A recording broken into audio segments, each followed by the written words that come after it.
ನಮಸ್ಕಾರ ವೀಕ್ಷಕರೇ, ಏಷ್ಯಾನೆಟ್ ಸುವರ್ಣ ನ್ಯೂಸ್ನ ಆಯುಷ್ಮಾನ್ ಭವ ವಿಶೇಷ ಕಾರ್ಯಕ್ರಮಕ್ಕೆ ಸ್ವಾಗತ. ನಾನು ನಯನ ಶಂಕರ್. ಜ್ಞಾನ ಮತ್ತು ವಿಜ್ಞಾನದ ಸಂಗಮವೇ ನಿಮ್ಮ ಆಯುಷ್ಮಾನ್ ಭವ ಕಾರ್ಯಕ್ರಮ. ಒತ್ತಡದ ಜೀವನ ಅಂದ್ರೆ ಇತ್ತೀಚಿನ ದಿನಗಳಲ್ಲಿ ಆರೋಗ್ಯ ಸಮಸ್ಯೆ ಹೆಚ್ಚಾಗಿ ಕಾಣಿಸ್ಕೊಳ್ತಾ ಇದೆ. ನಾವು ಆರೋಗ್ಯವಂತ ಜೀವನವನ್ನ ನಡೆಸೋದು ಬಹಳ ದೊಡ್ಡ ಸವಾಲು. ಆದ್ರೆ ನಿಮ್ಮ ಆಯುಷ್ಮಾನ್ ಭವ ವಿಶೇಷ ಕಾರ್ಯಕ್ರಮದಲ್ಲಿ ಪ್ರತಿದಿನವೂ ಕೂಡ ತಜ್ಞ ವೈದ್ಯರಿಂದ ನಿಮಗೆ ಸೂಕ್ತ ಆರೋಗ್ಯ ಸಲಹೆಗಳನ್ನು ನಾವು ಕೊಡ್ತಾನೆ ಬರ್ತಾ ಇದ್ದೀವಿ. ಇವತ್ತು ಕೂಡ ಕಿಡ್ನಿ ಸಮಸ್ಯೆಯ ಸತ್ಯ ಮತ್ತು ಮಿಥ್ಯದ ಬಗ್ಗೆ ನಾವು ಮಾತಾಡ್ತಾ ಹೋಗ್ತೀವಿ. ಈ ಮಾಹಿತಿಯನ್ನು ನೀಡೋದಕ್ಕೆ ನಮ್ಮ ಜೊತೆ ಬೆಂಗಳೂರಿನ ಎಲೆಕ್ಟ್ರಾನಿಕ್ ಸಿಟಿಯ ಕಾವೇರಿ ಆಸ್ಪತ್ರೆಯ ವೈದ್ಯರಾಗಿರುವಂತಹ ಕನ್ಸಲ್ಟೆಂಟ್ ನೆಫ್ರಾಲಜಿಸ್ಟ್ ಆಗಿರುವಂತಹ ಡಾಕ್ಟರ್ ದಯಾನಂದ್ ಅವರಿದ್ದಾರೆ. ಬನ್ನಿ ಅವರನ್ನ ಕಾರ್ಯಕ್ರಮಕ್ಕೆ ಸ್ವಾಗತಿಸೋಣ. ಡಾಕ್ಟರ್, ಕಾರ್ಯಕ್ರಮಕ್ಕೆ ಸ್ವಾಗತ. ನಮಸ್ಕಾರ ಡಾಕ್ಟರ್, ಸಾಮಾನ್ಯವಾಗಿ ಇತ್ತೀಚಿನ ದಿನಗಳಲ್ಲಿ ಕಿಡ್ನಿ ಸಮಸ್ಯೆ ಅನ್ನುವಂಥದ್ದು ಹೆಚ್ಚಾಗಿ ಕಾಣಿಸ್ಕೊಳ್ತಾ ಇದೆ. ಆದ್ರೆ ಇದ್ರ ಬಗ್ಗೆ ಕೆಲವೊಂದಿಷ್ಟು ಸತ್ಯಗಳು ಇದಾವೆ, ಮಿಥ್ಯಗಳು ಕೂಡ ಇದಾವೆ. ಹಾಗಾದ್ರೆ ಈ ಕಿಡ್ನಿ ಸಮಸ್ಯೆ ಯಾರಲ್ಲಿ ಹೆಚ್ಚಾಗಿ ಕಾಣಿಸ್ಕೊಳ್ಳುತ್ತೆ ಡಾಕ್ಟರ್?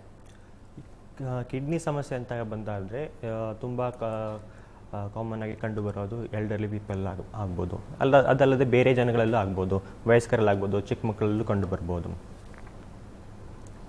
ಓಕೆ ಡಾಕ್ಟರ್, ಇವಾಗ ಕಿಡ್ನಿ ಸಮಸ್ಯೆ ಇದೆ ಅಂತ ನನಗೆ ಅನ್ನಿಸ್ತಾ ಇದೆ ಅಂತ ಒಂದಿಷ್ಟು ಜನ ರೋಗಿಗಳು ಹೇಳ್ಕೊಳ್ತಾರೆ.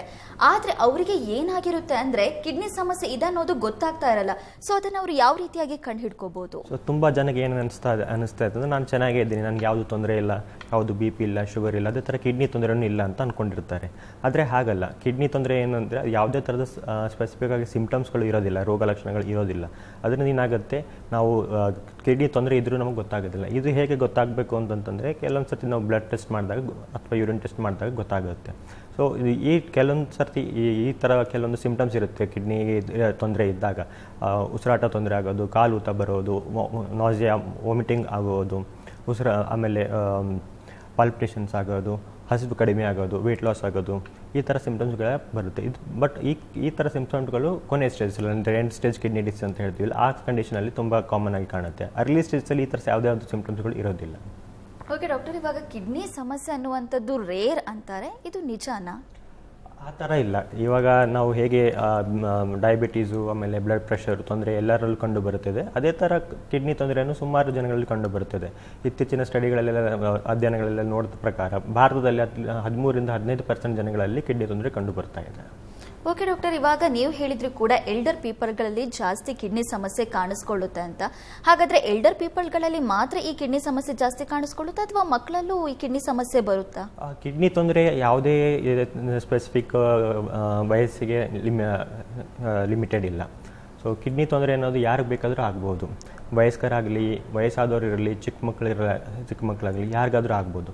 ನಾವು ನೋಡ್ತಾ ಇದ್ದರೆ ಕೆಲವೊಂದು ತೊಂದರೆಗಳಲ್ಲೂ ವಯಸ್ಕರಲ್ಲಿ ಕಂಡು ಬರುತ್ತೆ, ಕೆಲವೊಂದು ತೊಂದರೆಗಳು ವಯಸ್ಸಾದವರಲ್ಲಿ ಕಂಡು ಬರುತ್ತೆ. ಅದೇ ಥರ ಕೆಲವೊಂದು ಕಿಡ್ನಿ ತೊಂದರೆ ಚಿಕ್ಕ ಮಕ್ಕಳಲ್ಲೂ ಕಂಡು ಬರುತ್ತೆ. ನೆಫ್ರೋಟಿಕ್ ಸಿಂಡ್ರೋಮ್ ಅಂದರೆ ಯೂರಿನಲ್ಲಿ ಪ್ರೋಟೀನ್ ಲೀಕ್ ಆಗೋ ಕಂಡೀಷನ್ಸ್ಗಳು, ಆಮೇಲೆ ಸಿಸ್ಟಿಕ್ ಕಿಡ್ನಿ ಡಿಸೀಸ್ ಅಂದರೆ ಕಿಡ್ನಿಯಲ್ಲಿ ನೀರಿನ ಗುಳ್ಳೆಗಳಿರೋ ಕಂಡೀಷನ್ಸು, ಆಮೇಲೆ ಕಂಜನಿಟಲ್ ಕಿಡ್ನಿ ಡಿಸೀಸ್ ಅಂತ ಹೇಳ್ತೀವಿ. ಅದರಲ್ಲಿ ಕೆಲವೊಂದು ಸರ್ತಿ ಯೂರಿನ್ ತೊಂದರೆ ಆಗೋದು, ಬ್ಲ್ಯಾಡರ್ ಸಮಸ್ಯೆ ಇರ್ಬೋದು, ಇಲ್ಲ ಒಂದೇ ಕಿಡ್ನಿ ಇರ್ಬೋದು. ಈ ಥರ ಕಿಡ್ನಿ ತೊಂದರೆಗಳೆಲ್ಲ ಚಿಕ್ಕ ಮಕ್ಕಳಲ್ಲಿ ಕಂಡು ಬರುತ್ತೆ. ಅದೇ ಥರ ಎಲ್ಡರ್ಲಿಯಲ್ಲಿ ಡಯಾಬಿಟೀಸ್ ಆಗಲಿ, ಹೈಪರ್ ಟೆನ್ಷನ್ ಆಗಲಿ, ಈ ಒಬೆಸಿಟಿಯಿಂದ ಇಂಥ ಕಂಡೀಷನ್ಗಳಿಂದ ಕಿಡ್ನಿ ತೊಂದರೆ ಕಂಡು ಬರುತ್ತೆ. ಓಕೆ ಡಾಕ್ಟರ್, ಹಾಗಾದ್ರೆ ಈ ಕಿಡ್ನಿ ಸಮಸ್ಯೆಗೆ ಪ್ರಮುಖವಾದಂಥ ಕಾರಣಗಳು ಏನು? ಕಿಡ್ನಿ ಸಮಸ್ಯೆಗೆ ಪ್ರಮುಖ ಕಾರಣಗಳಂತಂದರೆ ನಾವೆಲ್ಲ ಇವಾಗ ನೋಡ್ತಾ ಇರೋದಂದರೆ ವಿಶ್ವದೆಲ್ಲೆಡೆ ನೋಡ್ತಾ ಇರೋದು ಒಂದು ಮುಖ್ಯವಾದ 2 ಕಾರಣಗಳಂದರೆ ಒಂದು ಡಯಾಬಿಟೀಸು, ಇನ್ನೊಂದು ಹೈಪರ್ ಟೆನ್ಷನ್ ಅಂದರೆ ರಕ್ತದೊತ್ತಡ. ಈ 2 ಕಾರಣಗಳು ಆಲ್ಮೋಸ್ಟ್ ಮೋರ್ ದೆನ್ 50% ಕಿಡ್ನಿ ತೊಂದರೆಗಳಿಗೆ ಕಾರಣ ಮಾಡಿಕೊಳ್ಳುತ್ತೆ. ಅದಲ್ಲದೆ ಬೇರೆ ಕಾರಣಗಳದ್ದು ಇರ್ಬೋದು. ಯಾಕಂದರೆ ಗ್ಲೋಮರುಲರ್ ಡಿಸೀಸ್ ಅಂತ ಹೇಳ್ತೀವಿ. ಈ ಗ್ಲೋಮರುಲರ್ ಡಿಸೀಸ್ ಅಂತಂದರೆ ನಮ್ಮ ಕಿಡ್ನಿಯಲ್ಲಿ ಫಿಲ್ಟ್ರಿಂಗ್ ಆರ್ಗನ್ ಇರುತ್ತೆ, ನೆಫ್ರಾನ್, ಅದರಲ್ಲಿ ಗ್ಲೋಮರುಲ್ಸ್ ಅಂತ ಪಾರ್ಟ್ ಇರುತ್ತೆ. ಆ ಗ್ಲೋಮರುಲ್ಸಲ್ಲಿ ಏನಾದರೂ ತೊಂದರೆ ಆದಾಗ ಈ ಥರ ಕಿಡ್ನಿ ತೊಂದರೆಗಳು ಕಂಡು ಬರುತ್ತೆ. ಅದ್ರ ಜೊತೆಗೆ ಸಿಸ್ಟಿಕ್ ಕಿಡ್ನಿ ಡಿಸೀಸ್ ಅಂತ ಇರುತ್ತೆ. ಅಂದರೆ ನೀರಿನಲ್ಲಿ ನಾನು ಮೊದಲು ಹೇಳಿದಾಗ ನೀರಿನ ಗುಳಿಗಳ ಕಿಡ್ನಿಯಲ್ಲಿ ಇರೋ ಚಾನ್ಸಸ್ ಇರುತ್ತೆ. ಅದರ ಜೊತೆಗೆ ಪದೇ ನಾವು ನಾಟಿ ಔಷಧಿ ಆಗಲಿ, ಪೇನ್ ಕಿಲ್ಲರ್ ಮೆಡಿಸಿನ್ಸ್ ಆಗಲಿ ಆದರೆ ಯಾವುದೇ ಆದರೂ ಕಿಡ್ನಿಗೆ ತೊಂದರೆ ಕೊಡುವಂಥ ಮೆಡಿಸಿನ್ಸ್ಗಳು ತೊಗೊಂಡಿದ್ರು ಕಿಡ್ನಿ ಡ್ಯಾಮೇಜ್ ಆಗುತ್ತೆ. ಅದ್ರ ಜೊತೆಗೆ ಕಿಡ್ನಿ ಸ್ಟೋನ್ಸು, ಆಮೇಲೆ ಬೇರೆ ತೊಂದರೆಗಳಿಂದ ಕಿಡ್ನಿ ಮೇಲೆ ಡ್ಯಾಮೇಜ್ ಆಗ್ಬೋದು. ಕೆಲವರಿಗೆ ಹಾರ್ಟ್ ತೊಂದರೆ ಇದ್ದರೆ ಅದರ ಪ್ರಕಾರ ಹಾರ್ಟ್ ತೊಂದರೆಯಿಂದ ಕಿಡ್ನಿ ಮೇಲೆ ಎಫೆಕ್ಟ್ ಆಗ್ಬೋದು. ಲಿವರ್ ತೊಂದರೆ ಇದ್ದರೆ ಲಿವರಿಂದ ಕಿಡ್ನಿ ಮೇಲೆ ಎಫೆಕ್ಟ್ ಆಗ್ಬೋದು. ಅದಲ್ಲದೆ ಸಿಸ್ಟಮಿಕ್ ಡಿಸೀಸ್ ಅಂತೀವಿ, connective tissue disease, autoimmune disease, ಈ ಎಲ್ಲ ತೊಂದರೆಗಳಿಂದ ಕಿಡ್ನಿ ತೊಂದರೆ ಆಗ್ಬೋದು. ಓಕೆ ಡಾಕ್ಟರ್, ಇವಾಗ ತುಂಬ ಮೆಡಿಸಿನ್ಗಳನ್ನು ತಗೊಳ್ಳೋದ್ರಿಂದ ಕಿಡ್ನಿ ಪ್ರಾಬ್ಲಮ್ ಬರುತ್ತೆ ಅನ್ನೋ ಒಂದು ಮಾತಿದೆ, ಇದು ನಿಜಾನಾ? ತುಂಬ ಮೆಡಿಸಿನ್ ತೊಗೊಳ್ಳೋದ್ರಿಂದ ಕಿಡ್ನಿ ತೊಂದರೆ ಆಗುತ್ತೆ. ಮುಖ್ಯವಾಗಿ ಅಂತಂದರೆ ಕಿಡ್ನಿಗಳಿಗೆ ಡ್ಯಾಮೇಜ್ ಮಾಡುವಂಥ ಮೆಡಿಸಿನ್ಗಳು ತೊಗೊಂಡ್ರೆ ನಾವು ಸಾಮಾನ್ಯವಾಗಿ ಜನರು ಏನಾಗುತ್ತೆ ಮೈಕೈ ನೋವು ಅಂತಂದ್ರು ಫಾರ್ಮಸಿಗೆ ಹೋಗ್ತಾರೆ, ಮೆಡಿಕಲ್ ಶಾಪ್ಗೆ ಹೋಗ್ತಾರೆ, ಪೇನ್ ಕಿಲ್ಲರ್ ಮಾತ್ರೆಗಳು ತೊಗೊಳ್ತಾರೆ. ಅದ್ರ ಜೊತೆಗೆ ಕೆಲವೊಂದು ಸರ್ತಿ ಆ್ಯಂಟಿಬಯೋಟಿಕ್, ಸುಮ್ಮನೆ ಇನ್ಫೆಕ್ಷನ್ ಬಂತು ಯಾವುದೋ ಒಂದು ಆ್ಯಂಟಿಬಯೋಟಿಕ್ ತೊಗೊಂಡ್ಬಿಡ್ತಾರೆ. ಅದ್ರ ಜೊತೆಗೆ ನಾಟಿ ಔಷಧಗಳು, ಈ ಥರದ ಔಷಧಿ ಎಲ್ಲ ಅದು ಮೆಡಿಸಿನ್ಗಳೆಲ್ಲ ಕಿಡ್ನಿಗೆ ತೊಂದರೆ ಮಾಡುತ್ತವೆ. ಓಕೆ ಡಾಕ್ಟರ್, ಇವಾಗ ಕಿಡ್ನಿ ಸಮಸ್ಯೆ ಅನ್ನುವಂಥದ್ದು ತುಂಬ ಲಾಂಗ್ ಆಗಿ ಇರುತ್ತಾ? ಇದ್ರ ಬಗ್ಗೆ ಏನು ಹೇಳ್ತೀರಾ? ಕಿಡ್ನಿ ಸಮಸ್ಯೆ ಆ ಥರ ಲಾಂಗ್ ಅಂತಿಲ್ಲ. ಕಿಡ್ನಿ ತೊಂದರೆ ಹೇಗೆ ಎಷ್ಟು ಅದರ ಟ್ರೀಟ್ಮೆಂಟು ಅನ್ನೋದ್ರ ಮೇಲೆ ಡಿಪೆಂಡು. ಕಿಡ್ನಿ ತೊಂದರೆಗಳಲ್ಲಿ ಏನಾಗುತ್ತೆ, ಕೆಲವೊಂದು ಸರ್ತಿ ಅಕ್ಯೂಟ್ ಕಿಡ್ನಿ ಇಂಜುರಿ ಅಂತ ಇರುತ್ತೆ. ಈ ಅಕ್ಯೂಟ್ ಕಿಡ್ನಿ ಇಂಜುರಿ ಅಂದರೆ ಸಾಮಾನ್ಯವಾಗಿ ಏನಾಗುತ್ತೆ, ಡಿಹೈಡ್ರೇಷನು, ಲೂಸ್ ಮೋಷನು, ವಾಮಿಟಿಂಗಿಂದ ಇಲ್ಲ ಇನ್ಫೆಕ್ಷನ್ಗಳಿಂದ ರೋಗ ಆದಾಗ ನಮ್ಮ ಕಿಡ್ನಿಗೆ ಪೆಟ್ಟು ಬೀಳುತ್ತೆ. ಈ ಕಿಡ್ನಿಗೆ ಪೆಟ್ಟು ಬಿದ್ದೋದು ನಾವು ಸರಿಯಾಗಿ ಟ್ರೀಟ್ಮೆಂಟ್ ಕೊಟ್ಟಾಗ ರಿವರ್ಸಿಬಲ್ ಆಗುತ್ತೆ. ಅದೇ ಥರ ಕೆಲವೊಂದು ಸರ್ತಿ ಕ್ರೋನಿಕ್ ಕಿಡ್ನಿ ಡಿಸೀಸ್ ಅಂತ ಇರುತ್ತೆ. ಅಂದರೆ ಕಿಡ್ನಿ ತೊಂದರೆ 3 ತಿಂಗಳಿಗಿಂತ ಜಾಸ್ತಿ ಪರ್ಸಿಸ್ಟೆಂಟ್ ಆಗಿದ್ದರೆ ನಾವು ಅದನ್ನ ಕ್ರೋನಿಕ್ ಕಿಡ್ನಿ ಡಿಸೀಸ್ ಅಂತ ಹೇಳ್ತೇವೆ. ಈ ಥರ ಕ್ರೋನಿಕ್ ಕಿಡ್ನಿ ಡಿಸೀಸಸ್ ತುಂಬ ಸಮಯದಲ್ಲಿ ಏನಾಗುತ್ತೆ, ಅದನ್ನ ಏನೇ ಟ್ರೀಟ್ಮೆಂಟ್ ಮಾಡಿದ್ರು ರಿವರ್ಸಿಬಲ್ ಆಗೋದಿಲ್ಲ. ನಾವು ಅದಕ್ಕೆ ಸ್ವಲ್ಪ ಮೆಡಿಸಿನಿಂದ, ಡಯಟಿಂದ, ಲೈಫ್ ಸ್ಟೈಲ್ ಚೇಂಜಸ್ಸಿಂದ ಕ್ರಮೇಣವಾಗಿ ಡಯಾಲಿಸಿಸ್ ಸ್ಟೇಜ್ಗೆ ಹೋಗೋದನ್ನ ತಡಿಬೋದು. ಓಕೆ ಡಾಕ್ಟರ್, ಇವಾಗ ಕಿಡ್ನಿ ಡಿಸೀಸ್ ಬಂತು ಅಂದರೆ ಸಾಮಾನ್ಯವಾಗಿ ಆಸ್ಪತ್ರೆಗೆ ಹೋಗಲೇಬೇಕು. ಒಂದಿಷ್ಟು ಜನರಲ್ಲಿ ಏನು ಒಂದು ಪ್ರಶ್ನೆ ಇದೆ ಅಂದರೆ, ಆಸ್ಪತ್ರೆಗೆ ಹೋದರೆ ಇದಕ್ಕೆ ನಾವು ಏನು ವೆಚ್ಚಕ್ಕೆ ಮಾಡ್ತೀವಲ್ವ ಅದು ತುಂಬ ಕಾಸ್ಟ್ಲಿ ಅನ್ನುವಂಥ ಒಂದು ಮಾತಿದೆ. ಇದ್ರ ಬಗ್ಗೆ ಏನು ಹೇಳ್ತೀರಾ ಡಾಕ್ಟರ್? ಆ ಥರ ಇಲ್ಲ. ಕಿಡ್ನಿ ತೊಂದರೆ ಇದೆ ಅಂತ ಕಂಡುಹಿಡಿಯೋದು ಅತ್ಯಂತ ಸುಲಭ. ಅದಕ್ಕೆ ಬೇಕಾಗಿರೋದು 2 ಟೆಸ್ಟ್ಗಳು. ಒಂದು ಬ್ಲಡ್ ಟೆಸ್ಟ್, ಅದರಲ್ಲಿ ನಾವು ಬ್ಲಡ್ ಟೆಸ್ಟಲ್ಲಿ ಒಂದು ಕಿಡ್ನಿ ಫಂಕ್ಷನ್ ಟೆಸ್ಟ್ ಅಂತ ಮಾಡ್ತೀವಿ. ಅದರಲ್ಲಿ ಯೂರಿಯಾ, ಕ್ರಿಯಾಟಿನಿನ್, ಆಮೇಲೆ ಸೋಡಿಯಮ್, ಪೊಟ್ಯಾಷಿಯಮ್ ಆ ಥರದ ಟೆಸ್ಟ್ಗಳು ಮಾಡ್ತೀವಿ. ಅದೇ ಥರ ಯೂರಿನ್ ಟೆಸ್ಟ್ ಮಾಡ್ತೀವಿ. ಯೂರಿನಲ್ಲಿ ಕಿಡ್ನಿಯಿಂದ ಯೂರಿನಲ್ಲಿ ಏನಾದರೂ ಬ್ಲಡ್ ಲೀಕ್ ಆಗ್ತಾ ಇದೆನಾ, ಇಲ್ಲ ಪ್ರೋಟೀನ್ ಲೀಕ್ ಆಗ್ತಾ ಇದೆನಾ, ಏನಾದರೂ ಪಸ್ ಸೆಲ್ಸ್ ಅಂದರೆ ಇನ್ಫೆಕ್ಷನ್ ಇದೆನಾ ಅಂತ ನೋಡ್ಬೋದು. ಈ 2 ಸಿಂಪಲ್ ಟೆಸ್ಟಿಂದ ನಮಗೆ ಗೊತ್ತಾಗುತ್ತೆ ಕಿಡ್ನಿ ತೊಂದರೆ ಇದೇನೋ ಇಲ್ಲ ಅಂತ.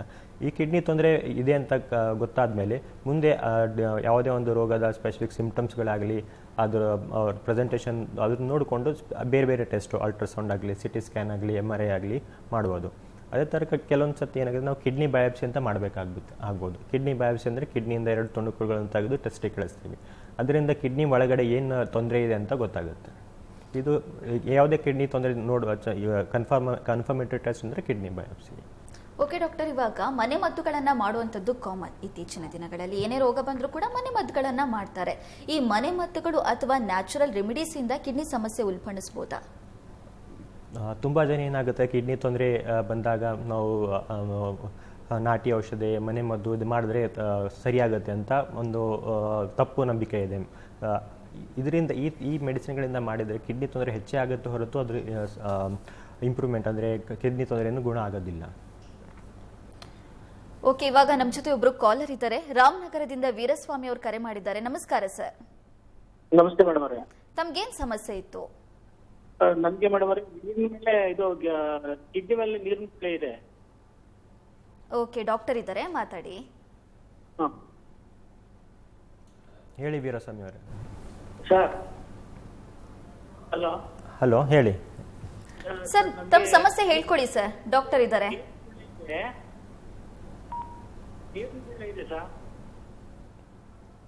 ಹಲೋ ಸರ್, ಮಾತಾಡಿ ಸರ್, ಕೇಳಿಸ್ತಾ ಇದೆ. ತಮ್ಗೇನ್ ಸಮಸ್ಯೆ ಇದೆ ಹೇಳ್ಕೊಡಿ, ಡಾಕ್ಟರ್ ಇದ್ದಾರೆ. ಅದೇ ಮೇಡಮ್, ನಿಮಗೆ ಕಿಡ್ನಿ ಮೇಲೆ ನೀರಿನ ಗುಳ್ಳೆ ಇದೆ.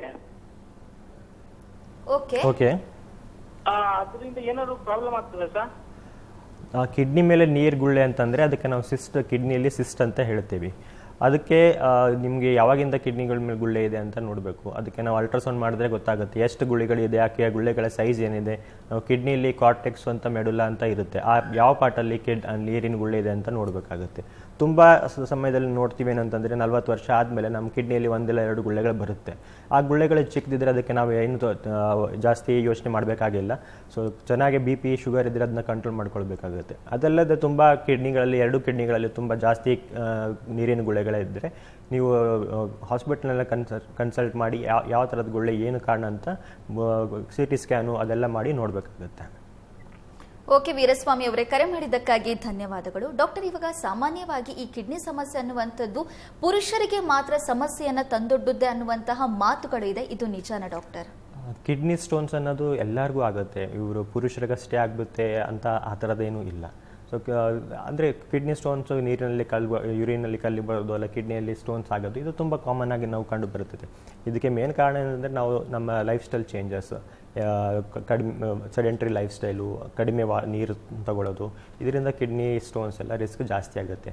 ಅದಕ್ಕೆ ಬರೀ ಪುರುಷರಲ್ಲಿ ಮಾತ್ರ ಕಿಡ್ನಿ ಸ್ಟೋನ್ಸ್ ಬರುತ್ತೆ ಅಂತ ಆ ಥರದ್ದು ಯಾವುದೂ ಇಲ್ಲ. ಹೆಂಗಸರಲ್ಲೂ ಕಿಡ್ನಿ ಸ್ಟೋನ್ಸ್ ಆಗ್ಬೋದು.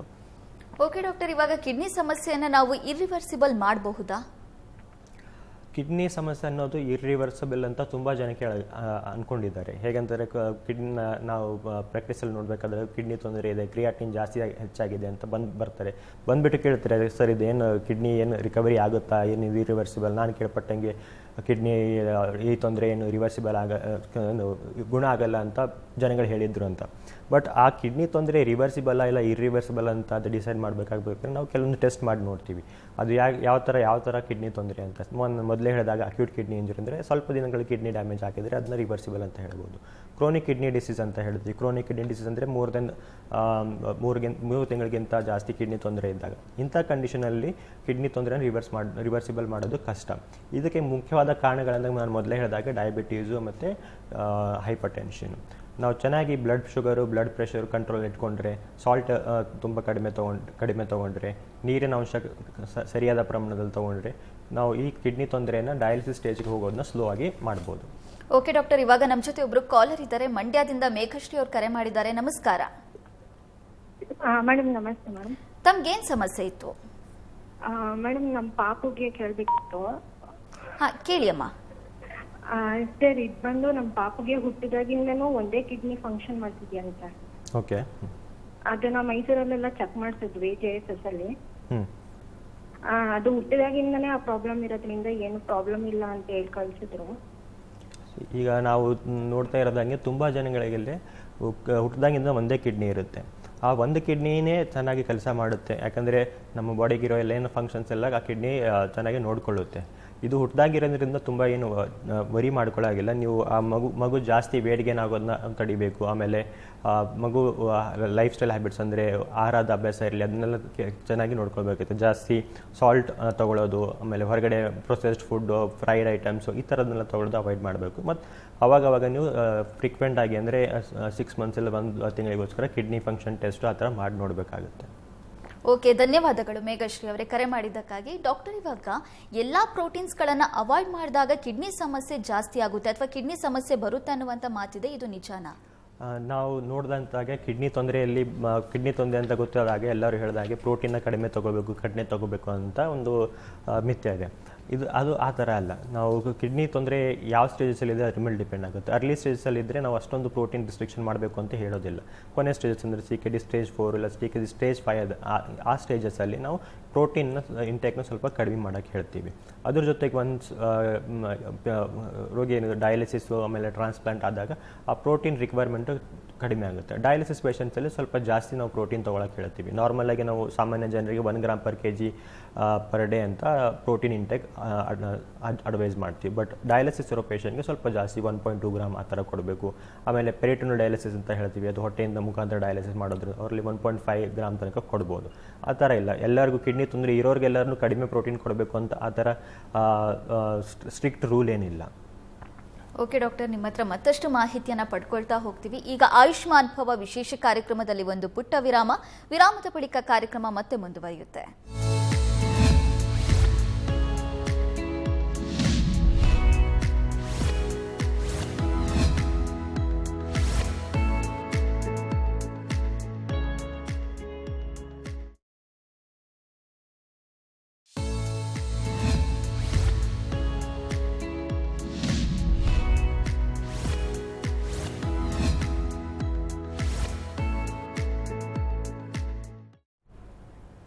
ವಿರಾಮದ ಬಳಿಕ ಆಯುಷ್ಮಾನ್ ಭವ ವಿಶೇಷ ಕಾರ್ಯಕ್ರಮಕ್ಕೆ ಮತ್ತೊಮ್ಮೆ ಸ್ವಾಗತ. ಕಿಡ್ನಿ ಸ್ಟೋನ್ನ ಸತ್ಯ ಮತ್ತು ಮಿಥ್ಯದ ಬಗ್ಗೆ ನಾವು ಮಾತಾಡ್ತಾ ಇದ್ವಿ. ಡಾಕ್ಟರ್ ದಯಾನಂದ್ ಅವರು ನಮ್ಮ ಜೊತೆ ಇದ್ದಾರೆ. ಇವಾಗ ನಮ್ಮ ಜೊತೆ ಒಬ್ರು ಕಾಲರ್ ಕೂಡ ಇದ್ದಾರೆ. ಬಳ್ಳಾರಿಯಿಂದ ಹಂಪನಗೌಡ ಅವರು ಕರೆ ಮಾಡಿದ್ದಾರೆ. ನಮಸ್ಕಾರ ಹಂಪನಗೌಡ ಅವರೇ. ನಮಸ್ಕಾರ ಮೇಡಮ್. ತಮ್ಗೇನ್ ಸಮಸ್ಯೆ ಇತ್ತು ಹೇಳಿ? ನಮ್ಗೆ ಕಿಡ್ನಿ ಕ್ರಿಯಾಟಿನೈನ್ 9 ಪಾಯಿಂಟ್ ಇದೆ ಮೇಡಮ್ ಈಗ. ಓಕೆ, ಡಾಕ್ಟರ್ ಇದ್ದಾರೆ, ಮಾತಾಡಿ. ಏನ್ ತೊಂದ್ರೆ ಹಂಪನಗೌಡ ಅವರೇ? ನಮ್ಗೆ ರಾತ್ರಿ ಬಹಳ ಯೂರಿನ್ ಹೋಗುತ್ತೆ ಸರ್, ಸುಮಾರು ಒಂದು 6 ಬಾರಿ ಹೋಗುತ್ತೆ. ಜೋರಾಗಿ ಮಾತಾಡಿ ಹಂಪನಗೌಡ ಅವರೇ, ಸ್ವಲ್ಪ ಜೋರಾಗಿ ಮಾತಾಡಿ. ಕ್ರಿಯಾಟಿನೈನ್ ಈಗ 4.5 ಇದೆ ಸರ್. ಓಕೆ. ಯೂರಿನ್ ಜಾಸ್ತಿ ಹೋಗುತ್ತೆ ರಾತ್ರಿ 6 ಹೋಗುತ್ತೆ ಸರ್. ಮಂದಿತಿ ಟ್ರಬಲ್ ಆಗುತ್ತೆ. ಶುಗರ್ ಏನಾದರೂ ಇದೆ ನಿಮಗೆ? ಹಾ, ಶುಗರ್ ಇದೆ ಸರ್. ಎಷ್ಟು ವಯಸ್ಸು ಸರ್ ನಿಮ್ಮದು? ನಮ್ದು 50 ವರ್ಷ ಸರ್. ಈಗ 50 ವರ್ಷ. ಹೌದು ಸರ್. ಸೊ ಈಗ ನಿಮಗೆ ಕಿಡ್ನಿ ತೊಂದರೆ ಇದೆ ಅಂತ ಎಷ್ಟು ವರ್ಷದಿಂದ ಗೊತ್ತಾಗಿರೋದು? ಈಗ 1 ವರ್ಷ ಆಯ್ತು ಸರ್. ಈಗ ಮೆಡಿಸಿನ್ ತಗೊಳ್ತಾ ಇದೀನಿ. BP-ಗೆ ಶುಗರ್ಗೆ ಮೆಡಿಸಿನ್ ತಗೊಳ್ತಾ ಇದೀನಿ ಸರ್. ಓಕೆ. ಸೊ ನಿಮ್ಮ ಪ್ರಶ್ನೆ ಏನಂದ್ರೆ ರಾತ್ರಿ ಜಾಸ್ತಿ ಯೂರಿನ್ ಬರ್ತಾ ಇದೆ ಅಂತನಾ? ಹೌದು ಸರ್. ಓಕೆ. ಸೊ ನಿಮಗೆ ಕಿಡ್ನಿ ತೊಂದರೆ ಆಗಿರೋದು ಮುಖ್ಯವಾಗಿ ಮೋಸ್ಟ್ಲಿ ಏನಂತಂದರೆ ಡಯಾಬಿಟಿಸಿಂದ ಅಂತ ಇರ್ಬೋದು. ನೀವು ಹೇಳಿದಾಗೆ ಕ್ರಿಯಾಟಿನ್ 4 ಇದೆ ಅಂತಂದಾಗ ಅದಕ್ಕೆ ನೀವು ಚೆನ್ನಾಗಿ diet, blood pressure control, sugar control ಚೆನ್ನಾಗಿ ನೋಡ್ಕೋಬೇಕು. ಅದ್ರ ಜೊತೆಗೆ ಲೈಫ್ ಹ್ಯಾಬಿಟ್ಸ್ನೂ ಮಾಡಬೇಕು. ನಿಮಗೆ ಪದೇ ಪದೇ ರಾತ್ರಿ ಜಾಸ್ತಿ ಯೂರಿನ್ ಬರ್ತಾ ಇದೆ ಅಂತಂದರೆ ಅದಕ್ಕೆ ಒಂದು ಕಾರಣ ಏನಂತಂದರೆ ಶುಗರ್ ಕಂಟ್ರೋಲ್ ಇಲ್ಲದೆ ಇರ್ಬೋದು. ಅದ್ರ ಜೊತೆಗೆ ಇನ್ನೊಂದು ಕಾರಣ ಅಂತಂದರೆ ನಾವು 50-60 ವರ್ಷ ಆದಮೇಲೆ ತುಂಬ ಜನಕ್ಕೆ ಪ್ರೋಸ್ಟೇಟ್ ಇಶ್ಯೂ ಆಗುತ್ತೆ. ಪ್ರೋಸ್ಟೇಟ್ ಅಂದರೆ ನಾವು ಮೂತ್ರನಾಳದಲ್ಲಿರುತ್ತೆ ಒಂದು ಗ್ರಂಥಿ ಇರುತ್ತೆ, ಪ್ರೋಸ್ಟೇಟ್ ಗ್ರಂಥಿ ಅಂತ. ಅದು 50 ವರ್ಷ ಆದಮೇಲೆ ಅದರ ಸೈಜ್ ದೊಡ್ಡದಾಗ್ತದೆ. ಅದು ಸೈಜಲ್ಲಿ ಗ್ರೋತ್ ಜಾಸ್ತಿ ಆಗುತ್ತೆ. ಅದರಿಂದ ರಾತ್ರಿ ಹೊತ್ತು ತುಂಬ ಸರ್ತಿ ಯೂರಿನ್ ಬರ್ಬೋದು. ಸೊ ಅದಕ್ಕೋಸ್ಕರ ನೀವು ನಿಮ್ಮ ಡಾಕ್ಟರ್ನ ಕನ್ಸಲ್ಟ್ ಮಾಡಿ ಅಲ್ಟ್ರಾಸೌಂಡ್ ಮತ್ತೆ ಮಾಡಿ ಪ್ರೋಸ್ಟೇಟ್ ಬಗ್ಗೆ ಇವ್ಯಾಲ್ಯೂಯೇಷನ್ ಮಾಡಬೇಕು. ಹಾಗೆ ನಿಮ್ಮ ಶುಗರ್ ಕಂಟ್ರೋಲ್ ಯಾವ ಥರ ಇದೆ ಅಂತ ಅದನ್ನ ಚೆಕ್ ಮಾಡಬೇಕಾಗುತ್ತೆ. ಓಕೆ ಹಂಪನಗೌಡ ಅವರೇ, ಕರೆ ಮಾಡಿದ್ದಕ್ಕಾಗಿ ಧನ್ಯವಾದಗಳು. ಡಾಕ್ಟರ್, ಇವಾಗ ಕಿಡ್ನಿ ಸಮಸ್ಯೆ ಬಂದಾಗಿದೆ, ನೀರನ್ನು ಸರಿಯಾಗಿ ಕುಡಿತಾ ಇರಲಿಲ್ಲ ಅಥವಾ ಇನ್ನೇನೋ ಪ್ರಾಬ್ಲಮ್ ಇದೆ, ಕಿಡ್ನಿ ಸಮಸ್ಯೆ ಬಂದಾಗಿದೆ. ಆದರೆ ಬಂದ ಮೇಲೆ ನಾವು ಅತಿ ಹೆಚ್ಚು ನೀರನ್ನು ಕುಡಿಯೋದ್ರಿಂದ ಕಿಡ್ನಿ ಸಮಸ್ಯೆನ ಕಡಿಮೆ ಮಾಡ್ಕೊಳ್ಬಹುದಾ? ಆ ಥರ ಇಲ್ಲ. ಸೊ ಈಗ ನಾವು ಎಲ್ಲರೂ ಹೇಳಿದ ಥರನೇ ನೀರು ಕುಡಿಯೋದ್ರಿಂದ ಕಿಡ್ನಿ ಚೆನ್ನಾಗಿ ಕೆಲಸ ಮಾಡುತ್ತೆ, ಕಿಡ್ನಿ ತೊಂದರೆ ಬರೋದಿಲ್ಲ ಅಂತ ಒಂದು ನಂಬಿಕೆ ಇದೆ. ಅದು ಒಂದು ಸ್ವಲ್ಪ ಮಟ್ಟಿಗೆ ನಿಜನೂ ಕೂಡ. ನಾವು ಯಾವುದೇ ವಸ್ತು ಆಗಲಿ, ಯಾವುದೇ ಆಹಾರ ಪದಾರ್ಥ ಆಗಲಿ ಹೆಚ್ಚಿನ ಮಾತ್ರದಲ್ಲಿ ಹೆಚ್ಚಿನ ಕ್ವಾಂಟಿಟಿಯಲ್ಲಿ ತೊಗೊಂಡ್ರೆ ಅದು ತೊಂದರೆ ಉಂಟು ಮಾಡುತ್ತೆ. ಕಿಡ್ನಿ ತೊಂದರೆ ಬಂದಾಗ ನಾವು ಅವ್ರದ್ದು ಯಾವ ಸ್ಟೇಜಸ್ ಇದೆ, ಅರ್ಲಿ ಸ್ಟೇಜ್ ಇದನ್ನ ಲೇಟ್ ಸ್ಟೇಜ್ ಇದನ್ನು ನೋಡ್ತೀವಿ. ಅದ್ರ ಜೊತೆಗೆ ಬೇರೆ ಏನಾದರೂ ತೊಂದರೆ ಇದೆ, ಹಾರ್ಟ್ ತೊಂದರೆ ಇದೆಯಾ ಇಲ್ಲ ಲಿವರ್ ತೊಂದರೆ ಇದೆಯಾ ಅಂತ ನೋಡ್ತೀವಿ. ಈ ಥರ ಇದ್ದಾಗ ಹಾರ್ಟ್ ತೊಂದರೆ ಇತ್ತು, ಆಮೇಲೆ ಕಿಡ್ನಿ ತೊಂದರೆ ಲೇಟ್ ಸ್ಟೇಜಸ್ ಇತ್ತು, ಅವರಿಗೆ ಕಿಡ್ನಿ ಫಂಕ್ಷನ್ ಕಡಿಮೆ ಆಗೋದ್ರಿಂದ ಬಾಡಿಯಲ್ಲಿ ಯೂರಿನ್ ಪ್ರೊಡಕ್ಷನ್ ಕೆಲಸನೂ ಕಮ್ಮಿ ಆಗುತ್ತೆ. ಸೊ ಅದರಿಂದ ನಾವು ಅಂಥ ಪೇಷಂಟ್ಗಳಲ್ಲಿ ನೀರನ್ನ ಕಡಿಮೆ ತೊಗೋಬೇಕು ಅಂತ ಹೇಳ್ತೀವಿ. ಸುಮಾರು 1 ರಿಂದ 1.5 ಲೀಟರ್ ಒಳಗಡೆ ನೀರು ತೊಗೋಬೇಕು ಅಂತ ಹೇಳ್ತೀವಿ. ಅದೇ ಥರ ಈಗ ಬೇರೆ ಯಾವುದು ಕಿಡ್ನಿ ತೊಂದರೆ ಇಲ್ಲ, ಸಾಮಾನ್ಯವಾಗಿರೋ ಜನರಲ್ಲಿ ನಾವು ಅರೌಂಡ್ 2.5 ರಿಂದ 3 ಲೀಟರ್ ತನಕ ನೀರು ತೊಗೋಬೇಕಂತ ಹೇಳ್ತೀವಿ. ಇನ್ನಂತಂದರೆ ಕಿಡ್ನಿ ಸ್ಟೋನ್ಸ್ ಇರೋರಿಗೆ ಸ್ವಲ್ಪ ನೀರು ಜಾಸ್ತಿನೇ ತೊಗೋಬೇಕು. ಜಾಸ್ತಿ ತೊಗೋಬೇಕು ಅಂತಂತಂದರೆ ಬೆಳಗ್ಗೆ ಎದ್ದ ತಕ್ಷಣ ಸರ್ತಿ 2 ಲೀಟ್ರ್ ಕುಡಿಯೋದು ಆ ಥರ ಮಾಡಬಾರ್ದು. ನಾವು ಪ್ರತಿದಿನ ಫುಲ್ ಒಂದು 24 ಅವರ್ಸಲ್ಲಿ 24 ತಾಸಲ್ಲಿ ಪದೇ ಫ್ರೀಕ್ವೆಂಟಾಗಿ ನೀರು ಕೊಡಬೇಕು. 1.5 ತಾಸು 2 ತಾಸು ಒಂದು ಸ್ವಲ್ಪ ನೀರು ಕುಡಿತಾನೆ ಇರಬೇಕು. ಆ ಥರ ಮಾಡಿದಾಗ ಅಟ್ಲೀಸ್ಟ್ ಒಂದು 3-3.5 ಲೀಟ್ರ್ ತನಕ ನೀರು ತೊಗೊಂಡ್ರೆ ನಮಗೆ ಕಿಡ್ನಿ ಸ್ಟೋನ್ಸು ಕ್ಲಿಯರ್ ಆಗೋ ಚಾನ್ಸಸ್ ಜಾಸ್ತಿ ಆಗುತ್ತೆ.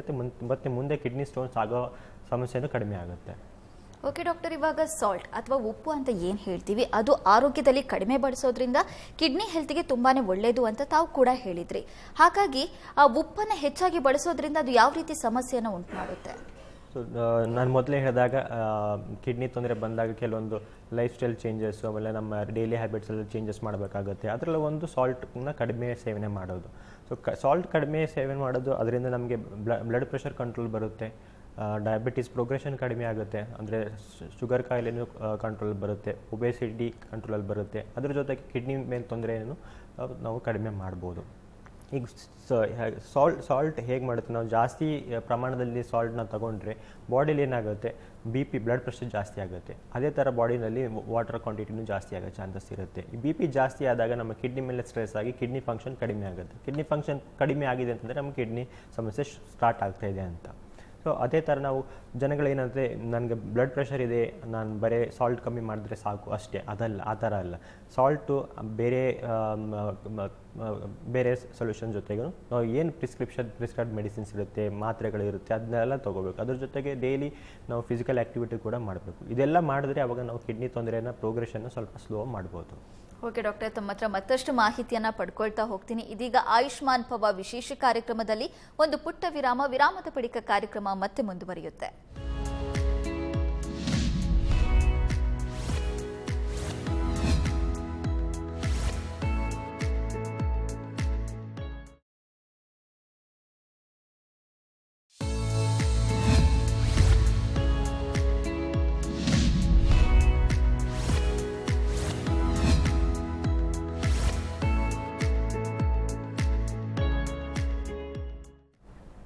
ವಿರಾಮದ ಬಳಿಕ ಆಯುಷ್ಮಾನ್ ಭವ ವಿಶೇಷ ಕಾರ್ಯಕ್ರಮಕ್ಕೆ ಮತ್ತೊಮ್ಮೆ ಸ್ವಾಗತ. ಡಾಕ್ಟರ್ ದಯಾನಂದ್ ಅವರು ನಮ್ಮ ಜೊತೆ ಇದ್ದಾರೆ. ಡಾಕ್ಟರ್, ಇವಾಗ ಎಲ್ಲಾ ಹಣ್ಣು ಮತ್ತು ತರಕಾರಿಗಳು ಕಿಡ್ನಿ ಆರೋಗ್ಯಕ್ಕೆ ಒಳ್ಳೆಯದಾ?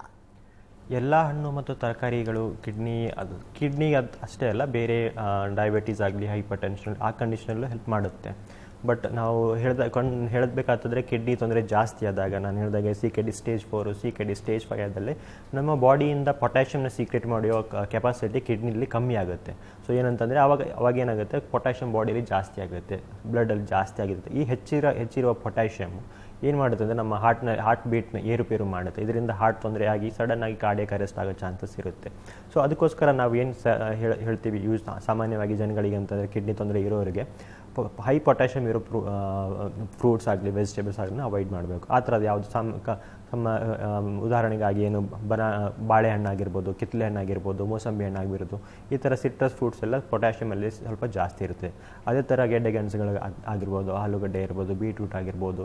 ಆಮೇಲೆ ಇನ್ನು ತುಂಬ ಜನಕ್ಕೆ ರಾಗಿ ಮುದ್ದೆ ಅಭ್ಯಾಸ ಜಾಸ್ತಿ. ಸೊ ರಾಗಿಯಲ್ಲೂ ಸ್ವಲ್ಪ ಪೊಟ್ಯಾಷಿಯಮ್ ಕಂಟೆಂಟ್ ಜಾಸ್ತಿ ಇರುತ್ತೆ. So CKD stage 4, CKD stage 5ರಲ್ಲಿ ಮತ್ತು ಯಾವ ಪೇಷಂಟ್ಸ್ ಅವರು ಸ್ವಲ್ಪ ಹೈ ಪೊಟ್ಯಾಷಿಯಮ್ ರಿಸ್ಕಲ್ಲಿ ಇರ್ತಾರೆ, ಅಂಥವರಲ್ಲಿ ಈ ಪೊಟ್ಯಾಷಿಯಮ್ ಇರೋ ಫ್ರೂಟ್ಸ್ ಮತ್ತು ವೆಜಿಟೇಬಲ್ಸ್ನ ಕಡಿಮೆ ಮಾಡಬೇಕು ಅಂತ ಹೇಳ್ತೀವಿ. ಓಕೆ ಡಾಕ್ಟರ್, ಇವಾಗ ಡಯಾಲಿಸಿಸ್ ಅನ್ನೋದು ಮಾತ್ರ ಕಿಡ್ನಿ ಸಮಸ್ಯೆಗೆ ಇರುವಂಥ ಪರಿಹಾರನಾ? ನಾನು ಮೊದಲೇ ಹೇಳಿದಾಗೆ ಕಿಡ್ನಿ ತೊಂದರೆಗೆ ಡಯಾಲಿಸಿಸ್ ಮಾತ್ರ ಅಲ್ಲ, ಬೇರೆ ಬೇರೆ ವಿಧದ ಟ್ರೀಟ್ಮೆಂಟ್ ಆಪ್ಷನ್ಸ್ ಇದೆ. ಅದಕ್ಕಿಂತ ಮುಂಚೆ ನಾವು ಏನು ಹೇಳಬೇಕಂತಂದರೆ, ಕಿಡ್ನಿ ತೊಂದರೆ ಯಾವ ಕಾರಣದಿಂದ ಆಗಿದೆ ಅಂತ. ಕಿಡ್ನಿ ತೊಂದರೆ ರಿವರ್ಸಿಬಲ್ ಕಾರಣ, ಲೈಕ್ ನಾನು ಮೊದಲೇ ಹೇಳಿದಾಗ ಅಕ್ಯೂಟ್ ಕಿಡ್ನಿ ಇಂಜುರಿಯಿಂದ ಇನ್ಫೆಕ್ಷನ್ಗಳಾಗಲಿ, ಡಿಹೈಡ್ರೇಷನು, ಲೂಸ್ ಮೋಷನು, ಡಿಸೆಂಟ್ರಿ ಈ ಥರ ಕಂಡೀಷನ್ಗಳಿಂದ ಆಗಿದ್ದರೆ ಅದು ರಿವರ್ಸಿಬಲ್. ಸೊ ನಾವು ಟ್ರೀಟ್ಮೆಂಟ್ ಮಾಡಿದ್ರೆ ಕಿಡ್ನಿ ರಿವರ್ಸ್ ಆಗುತ್ತೆ. ಅದ್ರ ಜೊತೆಗೆ ಈಗ ನಾವು ಕ್ರೋನಿಕ್ ಕಿಡ್ನಿ ಡಿಸೀಸ್ ಅಂತ ಹೇಳಿದಾಗೆ ಆ ಕಂಡೀಷನಲ್ಲಿ ನಾವು ಇನಿಷಿಯಲ್ ಸ್ಟೇಜಲ್ಲಿ ಮೆಡಿಸಿನ್ದ ಟ್ರೈ ಮಾಡ್ತೀವಿ. ಅದು ಕಂಡೀಷನ್ ಏನು, ಡಯಾಬಿಟೀಸ್ ಇದ್ದರೆ ಡಯಾಬಿಟೀಸಲ್ಲಿ ಬ್ಲಡ್ ಶುಗರ್ ಚೆನ್ನಾಗಿ ಕಂಟ್ರೋಲ್ ಮಾಡಬೇಕು, ಬ್ಲಡ್ ಪ್ರೆಷರ್ ಇದ್ದರೆ ಬ್ಲಡ್ ಪ್ರೆಷರ್ ಚೆನ್ನಾಗಿ ಕಂಟ್ರೋಲ್ ಮಾಡ್ಕೋಬೇಕು, ಸಾಲ್ಟ್ ಊಟದಲ್ಲಿ ಸಾಲ್ಟ್ ಕಡಿಮೆ ಮಾಡಬೇಕು, ಆಮೇಲೆ ಹೈ ಕ್ಯಾಲರೀಸ್ನ ಅವಾಯ್ಡ್ ಮಾಡಬೇಕು. ಅದ್ರ ಜೊತೆಗೆ ಹೈ ಪೊಟ್ಯಾಷಿಯಮ್ ಫ್ರೂಟ್ಸು, ವೆಜಿಟೇಬಲ್ಸ್ನ ಅವಾಯ್ಡ್ ಮಾಡಬೇಕು. ಆಮೇಲೆ ಡೈಲಿ ಫಿಸಿಕಲ್ ಆ್ಯಕ್ಟಿವಿಟಿ ಮಾಡಬೇಕು. ಅಟ್ಲೀಸ್ಟ್ ದಿನಕ್ಕೆ 40 to 45 ಮಿನಿಟ್ಸ್ ತನಕ ಡೈಲಿ ಫಿಸಿಕಲ್ ಆ್ಯಕ್ಟಿವಿಟಿ ಮಾಡಬೇಕು. ಇದರಿಂದ ನಾವು ಅರ್ಲಿ ಸ್ಟೇಜಸಲ್ಲಿ ಕಿಡ್ನಿ ಲೇಟ್ ಸ್ಟೇಜಸ್ಗೆ ಹೋಗೋದನ್ನ ಪ್ರಿವೆಂಟ್ ಮಾಡ್ಬೋದು. ಇನ್ನು ನಾವು ಲೇಟ್ ಸ್ಟೇಜಸ್ಗೆ ಬಂದಮೇಲೆ ಆ ಕಿಡ್ನಿಗೆ ಟ್ರೀಟ್ಮೆಂಟ್ ಆಪ್ಷನ್ಸ್ ಬರೀ ಡಯಾಲಿಸಿಸ್ ಅಲ್ಲ. ನಾವು ಸಾಮಾನ್ಯವಾಗಿ ಡಯಾಲಿಸಿಸ್ ಅಂತ ಹೇಳಬೇಕಾದ್ರೆ, ಡಯಾಲಿಸಿಸ್ ಇಲ್ಲಿ ಏನಂತಂದರೆ ನಾವು ಬಾಡಿಲಿ ಬ್ಲಡ್ನ ಪ್ಯೂರಿಫೈ ಮಾಡೋದು, ಶುದ್ಧೀಕರಣ ಮಾಡೋದು. ಅದರಲ್ಲಿ 2 ಥರದಿರುತ್ತೆ. ಒಂದು ಹಿಮೋಡಯಾಲಿಸಿಸು, ಪೆರಿಟೋನಿಯಲ್ ಡಯಾಲಿಸಿಸಲ್ಲಿ. ಹಿಮೋಡಯಾಲಿಸಿಸಲ್ಲಿ ನಾವು ಬ್ಲಡ್ ಬಾಡಿಯಿಂದ ಒಂದು ಕ್ಯಾಥೆಟರು ಇಲ್ಲ ಫಿಸ್ಟಲ್ ಮುಖಾಂತರ ತೆಗೆದು ಮಷಿನ್ ಮುಖಾಂತರ ಪಾಸ್ ಮಾಡಿ ಕ್ಲಿಯರ್ ಮಾಡಿ ಮತ್ತೆ ಬಾಡಿಗೆ ಕಳಿಸುವಂಥದ್ದು. ಇನ್ನೊಂದು ಪೆರಿಟೋನಿಯಲ್ ಡಯಾಲಿಸಿಸ್ಸು. ಅದರಲ್ಲಿ ಏನಂತಂದರೆ ನಾವು ಹೊಟ್ಟೆಯಲ್ಲಿ ಒಂದು ಟ್ಯೂಬ್ ಹಾಕ್ತೀವಿ, ಪ್ಲಾಸ್ಟಿಕ್ ಟ್ಯೂಬ್ ಇರುತ್ತೆ. ಅದರಿಂದ PD ಫ್ಲೂಯಿಡ್ಸ್ ಅಂತ ಬ್ಯಾಗ್ಸ್ ಇರುತ್ತೆ, ಅದರಲ್ಲಿ ಗ್ಲೂಕೋಸ್ ಕಂಟೈನಿಂಗ್ ಫ್ಲೂಯಿಡ್ಸ್ ಇರುತ್ತೆ. ಅದು ಹೊಟ್ಟೆ ಒಳಗಡೆ ಹೋದಾಗ ಅದು ನಮ್ಮ ಹೊಟ್ಟೆಯಲ್ಲಿ ಕವರಿಂಗ್ ಇರುತ್ತೆ, ಪೆರಿಟೋನಿಯಮ್ ಅಂತ ಹೇಳ್ಬಿಟ್ಟು. ಆ ಪೆರಿಟೋನಿಯಮ್ ಮುಖಾಂತರ ಬಾಡಿಯಲ್ಲಿರುವ ವಿಷ ಪದಾರ್ಥಗಳು ಮತ್ತು ಹೊಟ್ಟೆಯಲ್ಲಿರೋ ಫ್ಲೂಯಿಡ್ಸ್ ಜೊತೆ ಎಕ್ಸ್ಚೇಂಜ್ ಆಗುತ್ತೆ. ಸೊ ಇದರಿಂದ ನಾವು ಕ್ಲಿಯರೆನ್ಸ್ ಆಗುತ್ತೆ. ಇದು ಪೆರಿಟೋನಿಯಲ್ ಡಯಾಲಿಸಿಸು ಅಥವಾ ಹಿಮೋಡಯಾಲಿಸಿಸ್ ಯಾವುದೇ ಇಲ್ಲ, ಇದೊಂದೇ ಟ್ರೀಟ್ಮೆಂಟ್ ಅಲ್ಲ. ಅದರ ಜೊತೆಗೆ ನಾವು ಇನ್ನು ಕಿಡ್ನಿ ಟ್ರಾನ್ಸ್ಪ್ಲಾಂಟ್ ಅಂತಲೂ ಇದೆ. ಕಿಡ್ನಿ ಟ್ರಾನ್ಸ್ಪ್ಲಾಂಟ್ ಅಂದರೆ ಕಿಡ್ನಿ ತೊಂದರೆಯವರಿಗೆ ಕಿಡ್ನಿ ಬದಲಾಯಿಸೋದು. ಇದು ಒಂದು ಸಾಮಾನ್ಯವಾಗಿ ಒಂದು ಮೇಜರ್ ಆಪರೇಷನ್ ಅಂತ ಹೇಳ್ಬೋದು. ಅದಕ್ಕಿಂತ ಮುಂಚೆ ನಾವು ಕಿಡ್ನಿ ಟ್ರಾನ್ಸ್ಪ್ಲಾಂಟ್ಗೆ. ಓಕೆ ಡಾಕ್ಟರ್, ಓಕೆ, ಇಷ್ಟೊತ್ತು ನಮ್ಮ ಜೊತೆ ಬಂದು ನಮ್ಮ ಸ್ಟುಡಿಯೋದಲ್ಲಿ ಕೂತು ಕಿಡ್ನಿ ಸಮಸ್ಯೆ ಬಗ್ಗೆ ಸಾಕಷ್ಟು ಮಾಹಿತಿಯನ್ನು ನೀಡಿದ್ದೀರಾ, ಧನ್ಯವಾದಗಳು. ಇದಾಗಿತ್ತು ಇವತ್ತಿನ ಆಯುಷ್ಮಾನ್ ಭವ ವಿಶೇಷ ಕಾರ್ಯಕ್ರಮ. ನೇರ, ದಿಟ್ಟ, ನಿರಂತರ ಸುದ್ದಿಗಾಗಿ ನೋಡ್ತಾ ಇರಿ ಏಷ್ಯಾನೆಟ್ ಸುವರ್ಣ ನ್ಯೂಸ್.